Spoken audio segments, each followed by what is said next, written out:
Baik, selamat pagi semuanya. Selamat pagi. Kita akan segera memulai presentasi kita hari ini. Pelajaran kita yang berjudul Hukum Permintaan dan Penawaran dan Keseimbangan Pasar. Kita akan lihat dulu kebersihan kelas. Terima kasih banyak dari adik-adik yang sudah menjalankan jadwal kebersihan. Karena kalau kelas kotor kita tidak bisa akan belajar dengan baik. Kemudian kehadiran, kita ambil kehadiran.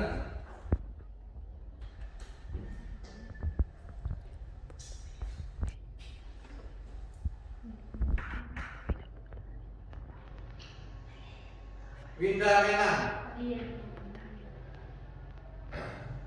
Veronica Kasyadi, Rio, Regita, Rati,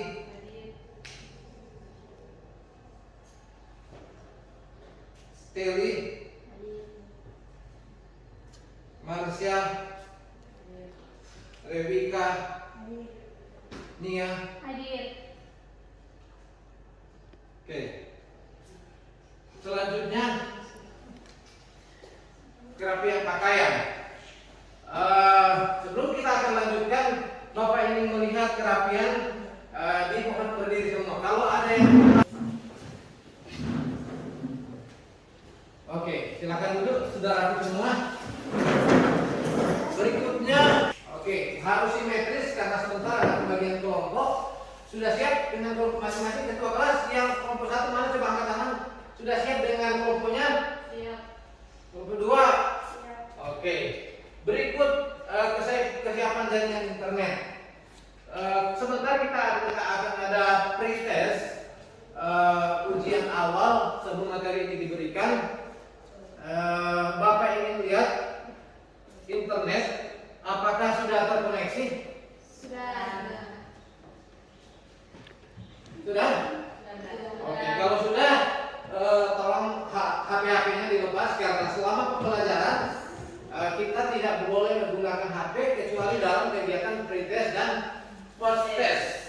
Kemudian kita akan awali dengan doa buka dan diminta kesediaan Rati untuk pimpin kita dalam doa buka. Dan untuk kita berdoa buka, kita akan berdiri semua. Silakan.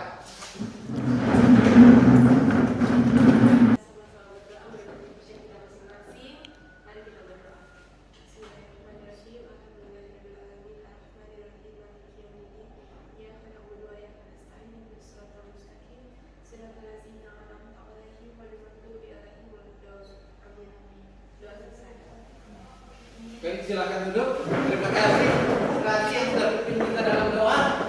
Selanjutnya kita akan melakukan lagu nasional dan sekali lagi Bapak mengundang kita semua untuk berdiri.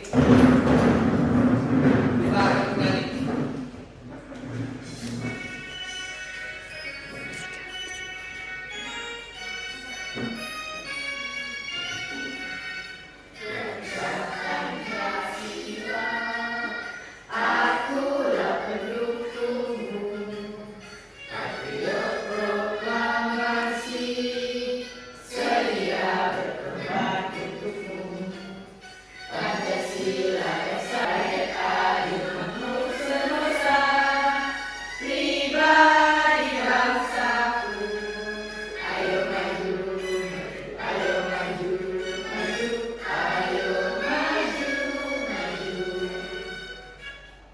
Terima kasih. Selanjutnya kita akan mengumpulkan semua smartphone di depan, taruh saja di bagian depan supaya dipastikan aman. Dan sebelumnya Bapak minta di silent atau digetarkan. Sudah periksa semua, jangan sementara kelas berlangsung ada panggilan masuk, SMS masuk, WA masuk, tidak boleh diangkat atau tidak boleh dibalas. Kita konsentrasi di pembelajaran ini. Kemudian yang kedua adalah keluar kelas harus atas izin guru. Jadi kita seperti biasa, kalau kita ada keperluan mendadak yang harus keluar, itu harus ada izin dari guru. Kemudian siswa yang minta izin harus bergantian, dan yang ada minta izin jangan terlalu lama di luar, itu aturan. Kemudian kita datang pada persepsi. Bapak ingin bertanya, ini ada pertanyaan, bisa terbaca pertanyaannya. Ada yang boleh baca?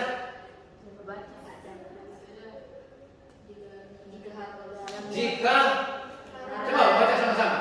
Jika harga barang di pasar naik, maka jumlah orang yang akan membeli barang tersebut akan mengalami.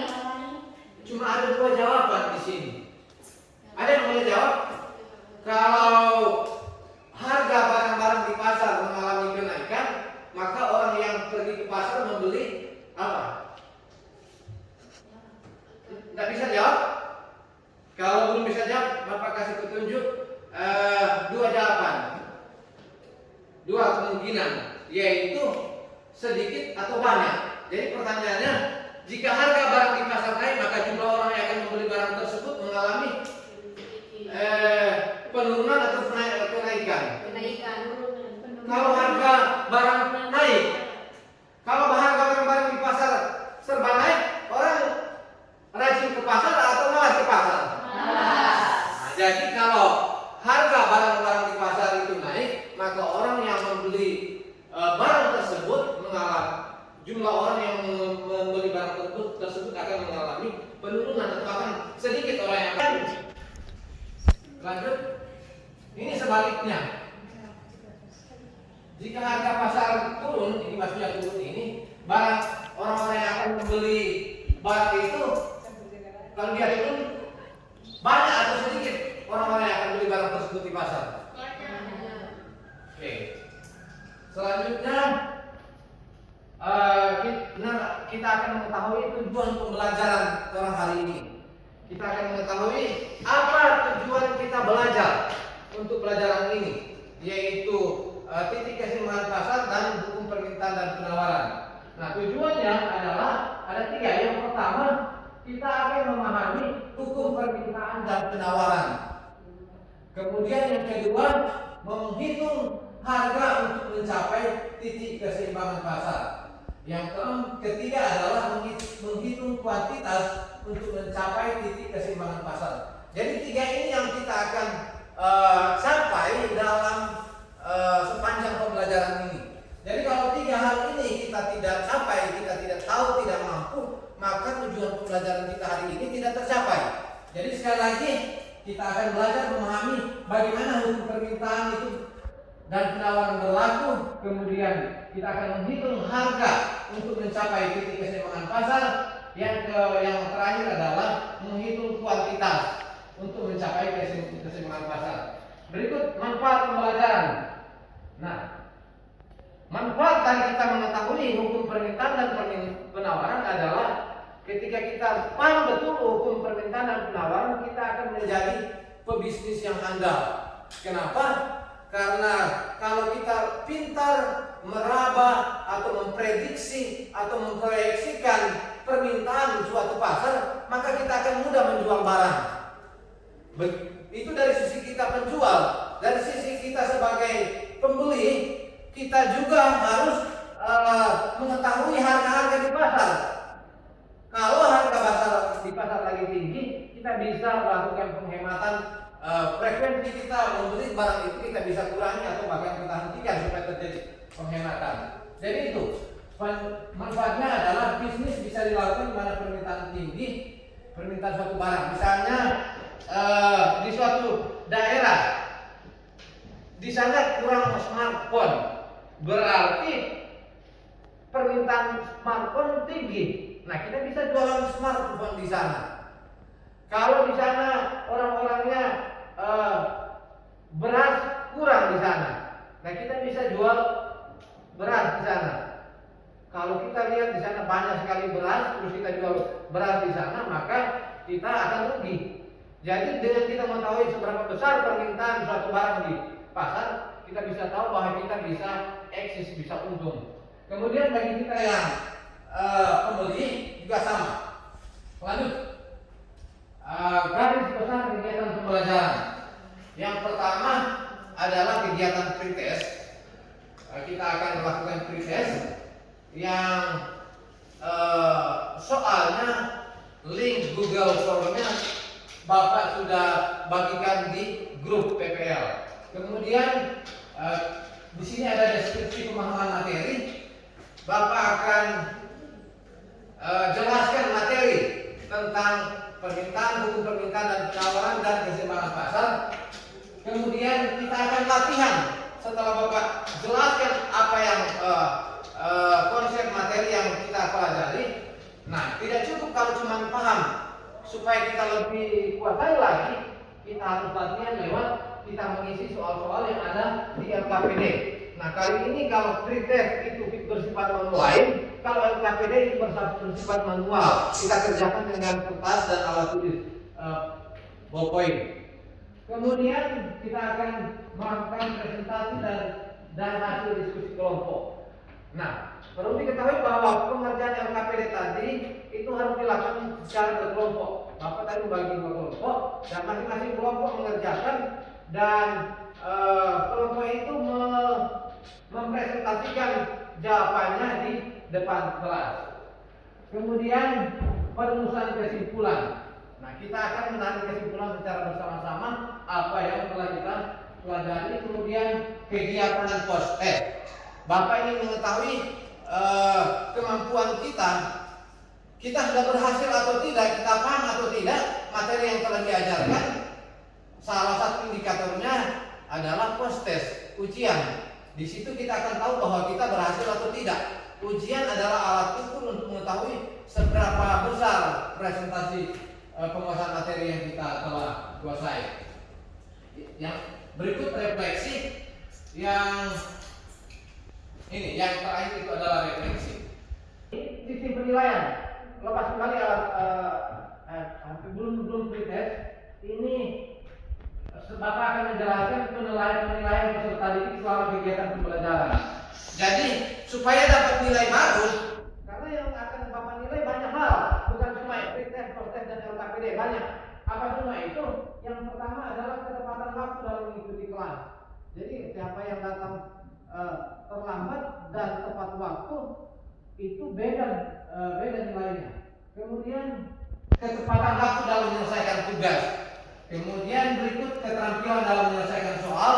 Ada yang pelan, ada yang cepat. Kemudian keaktifan dalam diskusi kelompok. Kalau hanya diam-diam maka nilainya beda dengan orang yang aktif. Kemudian kemampuan bekerja sama. Yang berikut keaktifan dalam memberikan pertanyaan dan memberikan tanggapan terhadap materi pembelajaran. Baru kerapian, kesopanan selama mengikuti pembelajaran. Baru hasil post-test. Jadi itu semua yang akan dinilai. Jadi kalau Anda ingin mendapatkan nilai maksimal, perhatikan semua komponen-komponen atau indikator penilaian ini. Nah, kalau sudah, kita akan masuk kepada langkah berikut pretest. Silakan akses dan Bapak kasih kesempatan 5 menit untuk melakukan pretest. Silakan.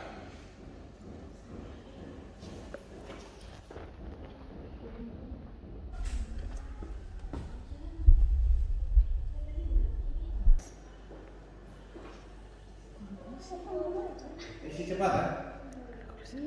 Kan ini pretest. Kalau melihat akan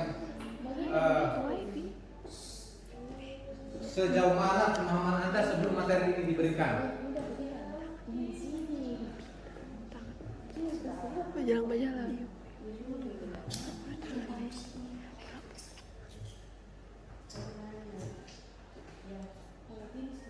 Bisa?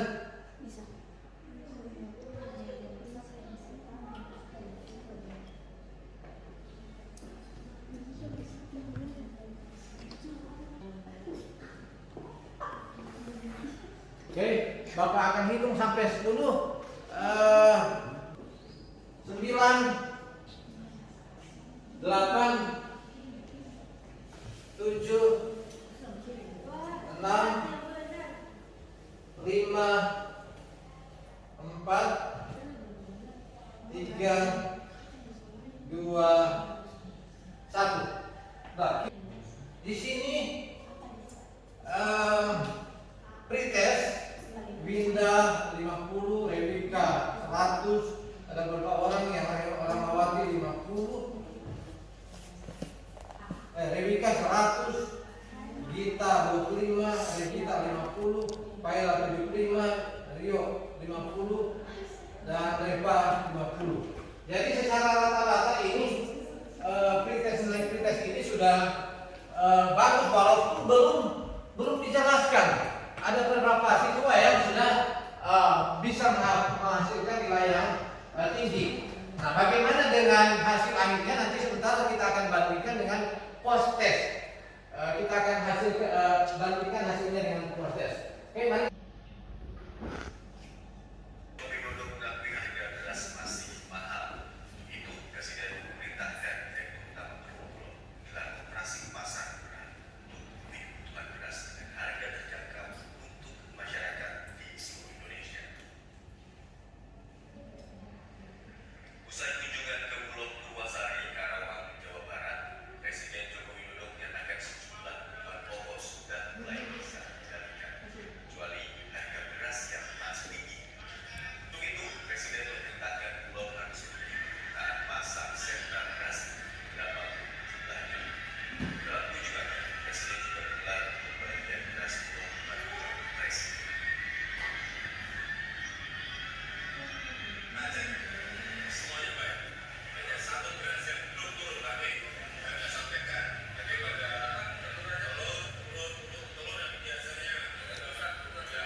Oke.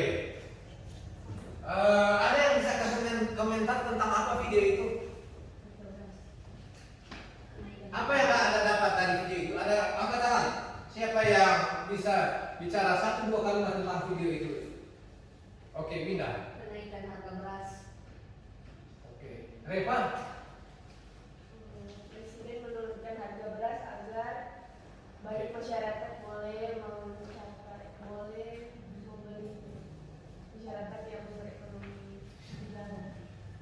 Oke, video ini terima kasih atas partisipasi Anda sudah berani menyampaikan ide, gagasan, komentar tentang video. Video ini banyak hal yang bisa kita komentar, tapi yang Bapak inginkan supaya Anda terarah adalah di dalam video itu ada harga beras. Presiden ingin mengontrol itu harga beras, karena kalau harga beras orang tidak akan mudah membeli, banyak rakyat akan susah. Pertanyaannya, kenapa harga jadi naik tinggi? Kalau pemerintah tidak kontrol itu harga beras, harga akan jadi naik tinggi. Nah, kalau harga naik tinggi berarti orang tidak akan membeli lagi beras. Lanjut. Nah, sekarang ini adalah peta konsep yang akan kita pelajari. Kita akan pelajari tentang, di sini dituliskan hukum permintaan dan penawaran dan keseimbangan pasar. Oke, siapa? Coba perhatikan. Di sini ada 3 bagian. Bagian yang pertama kita akan bahas tentang hukum permintaan, hukum penawaran, dan keseimbangan pasar. Nah, 3 ini ada penjelasan masing-masing dan kita akan belajar di deskripsi pemahaman materi. Kemudian ini ada segitiga ini. Kalau harga turun, kalau harga ini yang warna biru, kalau Bapak kita hubungkan dengan permintaan. Kalau harga turun, permintaan turun atau naik? Kalau harga turun, kalau orang harga pasar serba turun itu barang-barang, orang mau jual beli pasar naik atau turun? Gimana? Ini. Oke, permintaan jadi naik. Sebaliknya, kalau harga jadi naik, kalau harga pasar tadi ini harga turun.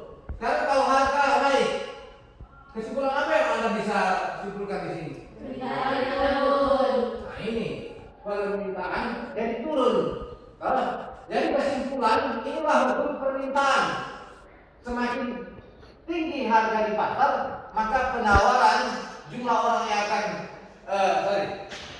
jumlah permintaan itu akan turun.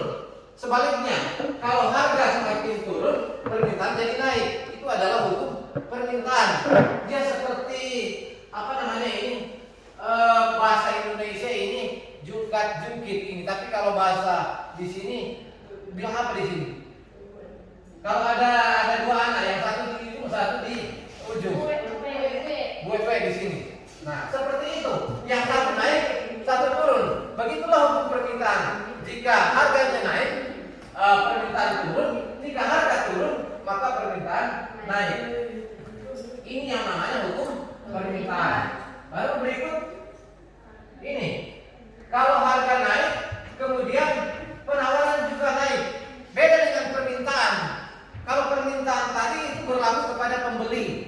Pembeli itu modelnya kalau harga jadi tinggi, dia tidak semangat beli. Dia tidak semangat beli di pasar. Kalau harga turun, dia semangat beli. Nah, sebaliknya kalau ini kemudian yang berikut adalah penawaran. Kalau penawaran,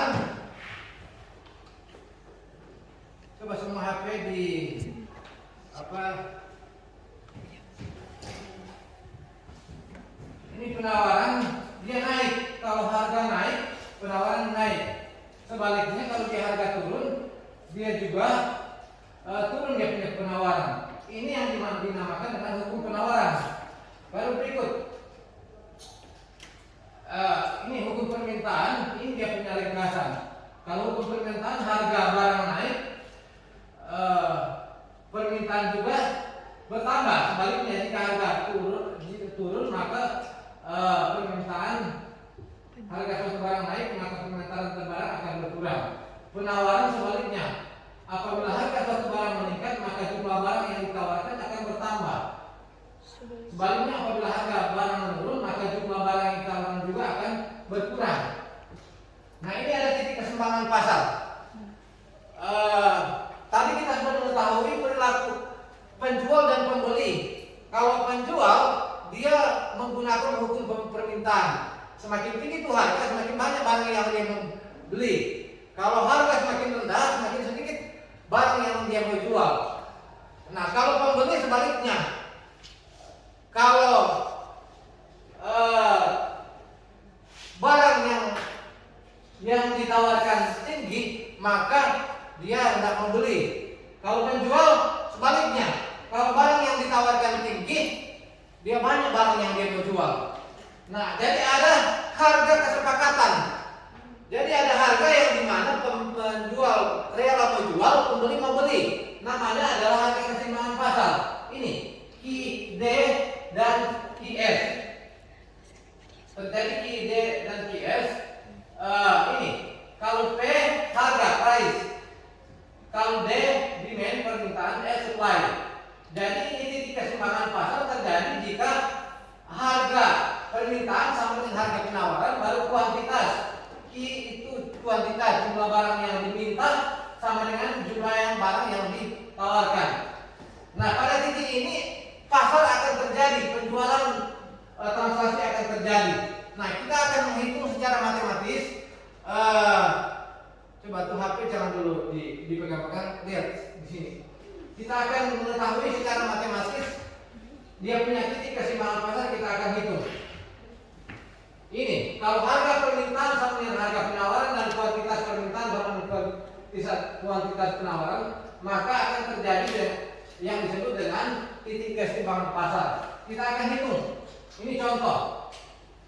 Sekelompok pedagang grosir akan membeli 50 pengering rambut per bulan jika harganya 200.000 dan hanya 30 pengering rambut per bulan jika harganya menjadi 300.000. Sedangkan pabrik bersedia memasok 20 buah jika harganya 230.000 dan bersedia memasok atau menjual 30 buah jika harganya menjadi 230.000. Tentukan A. Fungsi permintaan, B. Fungsi penawaran, C. Harga keseimbangan pasar, D. Kuantitas keseimbangan pasar, E. Titik keseimbangan pasar. Di sini Bapak bahagi dua, yang hijau dan biru. Ini hijau ini perilaku dari pedagang, pembeli. Grosir itu pembeli, pedagang besar, dia membeli di pabrik. Nah, lihat ini Pak, pembeli ini, kalau harganya katanya 200.000, dia bisa beli 50. Maka kalau harga naik 300, dia kurang mampu beli 30. Ini kan perilaku pembeli begitu. Kalau dia harga tinggi, dia mau beli cuma sedikit barang. Kalau harga rendah, dia mau beli banyak. Coba lihat, perhatikan ini. Ini harga 200, dia beli 50. Dia mau beli 30, kenapa kurang 30 dia mau beli? Karena itu harga memberikan 300. Sebaliknya itu penjual pabrik. Nih, pabrik itu bisa pasok atau jual 20 kalau harga 230. Maka kalau ini harga 10 200 10 ini 210 maksudnya ini bukan 230, dia bisa beli 30 buah. Oke, mari kita lanjut. Ini untuk fungsi permintaan dulu. Ini ada 50, 30. Yang 50 dan 30 ini terambil dari sini yang hijau. 50, 30. Kemudian 200 dan 300 kita ambil dari soal sini. Baru kita masukkan di rumus ini. Q kurang P1 sama dengan P2 kurang P1 per P2 kurang P1 dikali P kurang P1. Kalau kita masukkan akan jadi seperti ini. Oke. Dan kalau kita sederhanakan akan ini 30 kurang 50 kemudian 300.000 dikurang 200.000 akan jadi seperti ini. 30 kurang 50 negatif 20, 300.000 kurang 200.000 100.000. Nah kalau kita sederhanakan secara matematika akan jadi seperti ini. Min 20 per 100.000 kan kita kecilkan jadi min 1.500. Kemudian ini 22 kali ini 1 per 5.000 dikali P, kita kalikan 22 yang ini dikali P 200.000 dikali ini dapat ini. Kemudian lanjut negatifnya pun kita pindahkan di kanan jadi seperti ini. Dan ini persamaan permintaan yaitu Q sama dengan 1.500 P tambah 90. Oke, itu pertanyaan A. Sekarang pertanyaan B. Fungsi penawaran. Kita beralih ke warna biru. Kalau warna biru kita akan jadi seperti ini. 20 210. Ini 20 30, ini 20 30. Kemudian 210 230. Ini 210. Maaf, ini sudah tidak ditulis, ini 210 230. Kita masukkan ke rumus ini. Akan jadi seperti ini kalau kita masukkan. Angka-angka ini kalau kita masukkan akan jadi seperti ini. Kemudian kita sederhanakan 30 kurang 20. Nah, jadi 10 per 20.000. Baru kita kali ke dalam. Akan jadi begini. Baru negatif 20 kita pindahkan di kanan jadi seperti ini. Dan kalau kita sederhanakan akan jadi seperti ini. Q sama dengan 1.200 P kurang 85. Jadi ini fungsi penawaran. Baru C, harga keseimbangan pasar. Nah, untuk mencari harga keseimbangan pasar, kita samakan dua persamaan tadi. Ini QD sama dengan QS. Kita samakan ini yang warna hijau dengan yang warna biru. Terus kita kali dengan negatif 10.000. Nah, ini akan jadi sederhana seperti ini, pecahannya hilang. Kemudian kita kumpulkan yang variabel P di sebelah kiri, yang konstanta yang tidak ada variabel di sebelah kanan. Kita sederhanakan akan jadi 7P sama dengan 1.750.000 dan kita dapat P itu sama dengan 50.000. Sehingga kita sudah dapat bagian C, harga keseimbangan pasar itu 250.000. Sekarang D, kuantitas keseimbangan pasar. Nah, untuk mencari kuantitas keseimbangan pasar, pilih salah satu dari persamaan tadi. Yang ini atau yang ini. Kita pilih saja yang positif. Yang sebelah kanan, kita masukkan yang angka 250.000 tadi di sini, di P ini. Ini sehingga akan jadi seperti ini Q. Q dapat 40. Sehingga bagian E titik keseimbangan pasar, P yang 250 dengan Q yang 40 tadi kalau kita gabungkan itu titik keseimbangan pasar. 40 bunga dan 250.000. Titik inilah di mana penjual mampu jual dan pembeli mampu beli, dan harga ini 250.000 juga sama di titik ini. Nah, sekarang kita akan bagi dua kelompok. Sudah, kita bekerjakan LKPD. Di sini LKPD-nya kita kerjakan LKPD. Silakan 15 menit Bapak minta Anda kerjakan LKPD seperti yang soal tadi. Masing-masing kelompok memilih ketua kelompok, kemudian masing-masing ketua kelompok mengambil satu eksemplar LKPD. Yang tadi yang sudah Bapak bagikan, sudah. Silakan isi selama 10 atau 5 sampai 15 menit. Silakan.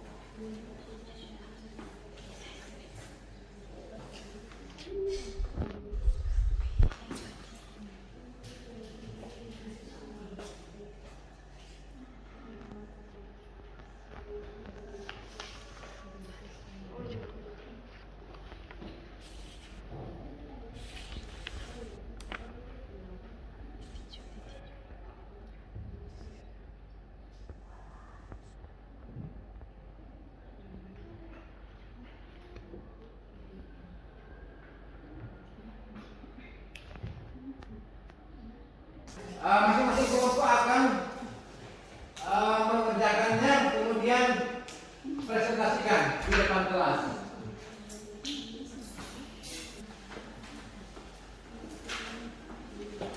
Tadi sudah selesai?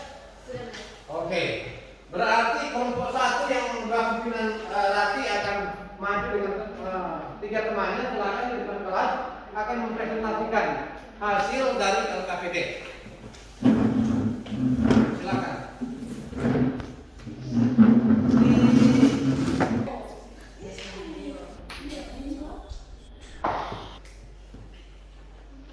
Silakan Rati. Assalamualaikum warahmatullahi wabarakatuh.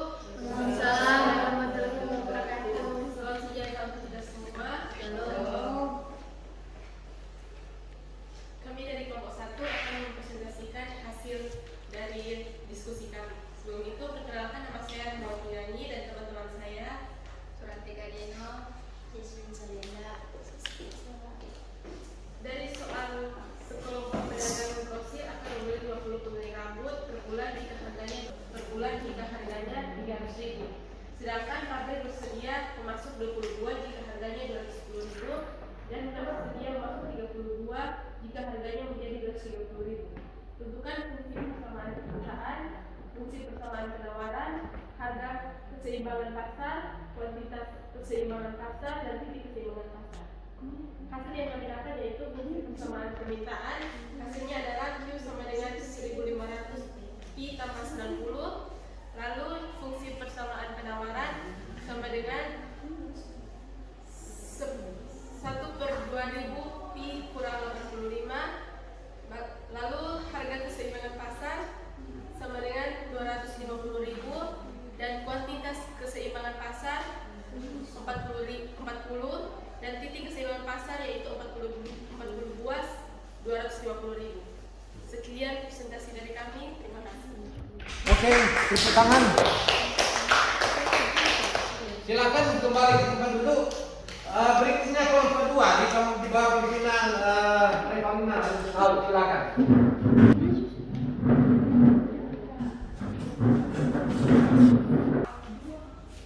Baiklah, terima kasih atas kesempatan. Kami dari kelompok 2 akan mempresentasikan hasil diskusi kami. Sebelum itu, perkenalkan saya Revanina Runtu, saya Kasih Natalia Kusuka, dan dari soal berikut, yaitu sekelompok pedagang grosir akan membeli 50 pengering rambut per bulan jika harganya 200.000 dan 30 pengering rambut per bulan jika harganya 300.000. Sedangkan pabrik bersedia memasok 20 buah jika harganya 210.000 dan bersedia memasok 30 buah jika harganya menjadi 230.000. Untuk jawaban dari soal pertama yaitu fungsi persamaan permintaan yaitu 5.000. Untuk jawaban dari soal kedua yaitu fungsi persamaan penawaran yaitu 2.000. Jawaban dari soal ketiga harga keseimbangan pasar yaitu 250.000. Jawaban dari soal keempat kuantitas keseimbangan pasar yaitu 40, sedangkan titik keseimbangan pasar adalah 40 per 250.000. Terima kasih. Baik, terima kasih atas presentasi. Yaitu perumusan kesimpulan, perumusan materi atau kesimpulan. Jadi ada 3 bagian: hukum permintaan, hukum penawaran, dan keseimbangan pasar. Bapak bertanya, hukum permintaan kalau ini berlaku kepada pembeli atau penjual? Pembeli. Jika harga naik, maka orang yang membeli sedikit atau banyak? Sedikit. Sebaliknya, kalau harga turun, orang yang membeli sedikit atau banyak? Banyak. Oke, itu hukum permintaan berlaku kepada pembeli. Sebaliknya, hukum penawaran berlaku kepada penjual. Kalau harga di pasar naik, orang yang menjual barang jadi banyak atau jadi sedikit? Banyak. Sama-sama naik kalau penawaran dengan harga. Sebaliknya, kalau harga turun, maka orang yang akan membeli, orang yang akan menawarkan atau menjual barang tersebut sedikit atau banyak? Sedikit. Yaitu penawaran berlaku kepada penjual. Nah, keseimbangan pasar akan terjadi suatu titik di mana suatu harga pembeli mampu beli dan penjual rela jual. Itu namanya harga keseimbangan pasar. Dan pasarannya adalah jumlah yang akan dibeli atau yang akan ditawarkan. Itulah titik keseimbangan pasar. Kemudian kita akan datang pada post test. Bapak akan bagikan itu post test. Silakan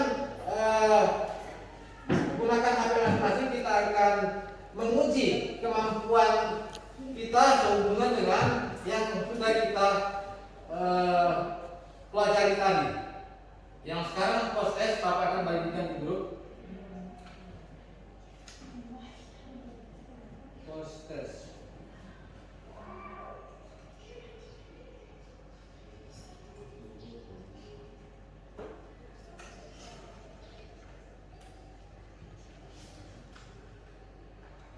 Oke, 5 menit. Silakan. 5 sampai 7 menit. Kita akan lihat seberapa jauh penguasaan Anda terhadap materi lewat post test, dan kita akan bandingkan pre-test tadi dengan post test. Apakah ada kemajuan atau tetap atau justru menurun secara rata-rata? Kita akan lihat.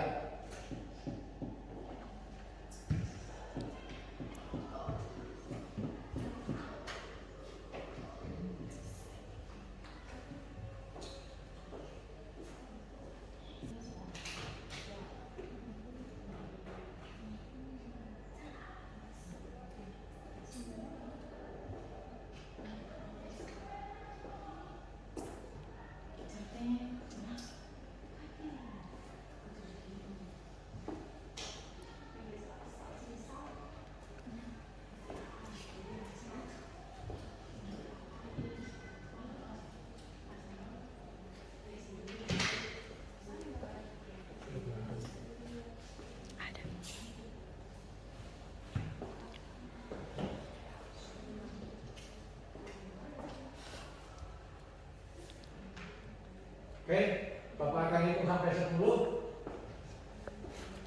Tapi hitung 3, 2, 1. Oke. Tutup. Ada 3 orang yang dapat 100. Nih, bukan 3 orang. Dari kita 100, Rahmawati 100, Reva 100, Revana 75, Paila, Rebika, Binda. Rata-rata dapat 100. Artinya materi yang kita dapat, yang kita sudah pelajari, Anda sudah benar-benar menguasai karena dibuktikan dengan jawaban dari post test banyak yang benar. Oke, kita lanjut berikut refleksi. Perhatikan semua yang baca. Ketika selesai mengikuti pembelajaran ini, gambar nomor berapa yang sesuai dengan perasaan kalian? Oke, ini ada gambar pertama, ya gambar seperti ini. Yang gambar yang kedua yang ini. Ini bingung, sedih. Ini dia juga ini bingung, tapi ini bingung campur sedih. Terus ada yang senyum, ada yang gembira nomor 1. Dan ini gambar ini gambar mana yang mewakili perasaan Anda? Nah, cara menjawabnya perhatikan angkat tangan jika Anda perasaan Anda sesuai dengan nomor 5. Berapa dari Anda yang perasaan Anda terwakilkan dengan nomor 5? Tidak ada? Tidak. Yang nomor 4? Tidak. Nomor 3? Tidak. Nomor 2? Yang nomor 1? Oke, jadi silakan turun tangan sesuai dengan gambar ini, maka Anda semua merasa senang, bahagia, dan merasa bahwa pembelajaran ini sangat bermanfaat. Berikutnya informasi materi selanjutnya. Bapak akan informasikan materi dari pertemuan selanjutnya, lembaga keuangan perbankan. Dia punya judul. Baru berikut tugas tindak lanjut. Di sini silakan akses dan kerjakan soal tugas tindak lanjut sesuai dengan petunjuk dengan mengakses link yang di-share di grup WhatsApp. Link Google Form. Di sana akan Anda kerjakan tugasnya. Kemudian kita akan akhiri dengan doa. Kalau tadi Rati yang doa, sekarang Bapak minta kesediaan dari Kelly untuk pimpin kita dalam doa tutup. Mari kita berdiri semua.